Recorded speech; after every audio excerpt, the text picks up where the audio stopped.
Magandang araw mga kapolitika at welcome back dito sa ating YouTube channel. In this video is atin pong pag-uusapan itong score di umano na kumakalat sa social media na kung saan is nasa pang 13 lang itong si Chelsea Manalo. Pero bago ang lahat ay huwag kalimutang mag-like at mag-subscribe na rin kayo para updated kayo sa ating mga latest issue. So kumakalat po online at talagang pinag-uusapan ng mga netizen itong score di umano ni Chelsea Manalo dito sa Miss Universe 2024.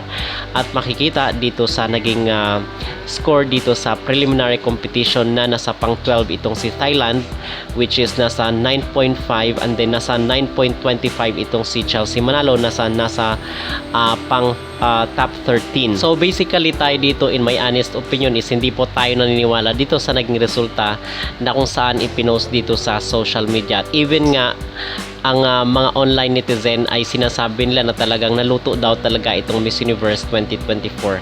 At magbibigay rin po pala tayo ng ating opinion na kung saan ay yung observation ko lang dito mga kapolitika sa Miss Universe, as long as itong si Jack Rotatif nga talaga ang may-ari nito, ay talagang mahirap na po na makapasok ang Pilipinas dito sa kanilang beauty contest. Siguro ay babalik lang yung placement natin, magandang placement dito sa Miss Universe mga kapolitika, kung ahawakan ng isang American ang itong beauty contest nila. But as long as si Jack Rotatif, kasi nakikita nyo naman na si Thailand lang yung pinasok nila, at ang sinasabi nila sobrang dami pa daw ng mas deserve dito kay Miss Thailand.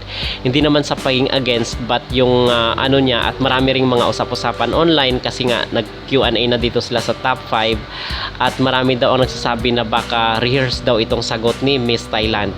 So napag-usapan natin, sobrang dami na po ng ating natalakay doon sa previous na mga video na kung saan itong si Jack Rotatif nga ay gagamitin ang lahat ng impluensya para ibigay dito sa Thailand ang corona at karangalan dito sa kailang bansa.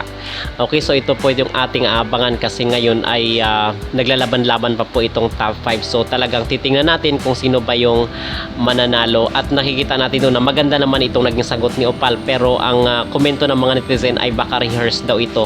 Kasi di ba doon sa previous natin na video ay meron tayong post ni Puerto Rico na kung saan ang sinabi niya is na ibigay na daw yung question doon sa sa mananalo. So basically ay may hint na tayo, at abang rin po natin yung pasabog ni Miss Kazakhstan, kasi ang sinasabi niya is alam niya daw yung mga nangyari dito sa Miss Universe at sasabihin daw pagkatapos ng Miss Universe competition. Okay, so ano mga kapolitika, sa tingin nyo dito ang naging score ni Chelsea Manalo? Deserve niya ba itong score na nasa pang 13 lang siya? Kasi base sa mga komento ng mga netizen, kasi pag hindi naman talaga gusto ng mga Pinoy yung performance si Chelsea, is magsasabi naman yun sila at mababasa natin online. Just like doon sa preliminary na hindi nga nagustuhan ng mga Pinoy yung naging performance si Chelsea, but dito sa sa finals is okay naman daw ang naging performance si Chelsea dito sa swimsuit competition. So hindi natin alam bakit anong nangyari at naligwak itong ating kandidata. Okay, so mag-comment down below sa inyong opinion, at huwag kalimutang mag-like at mag-subscribe na rin kayo para updated kayo sa ating mga latest issue.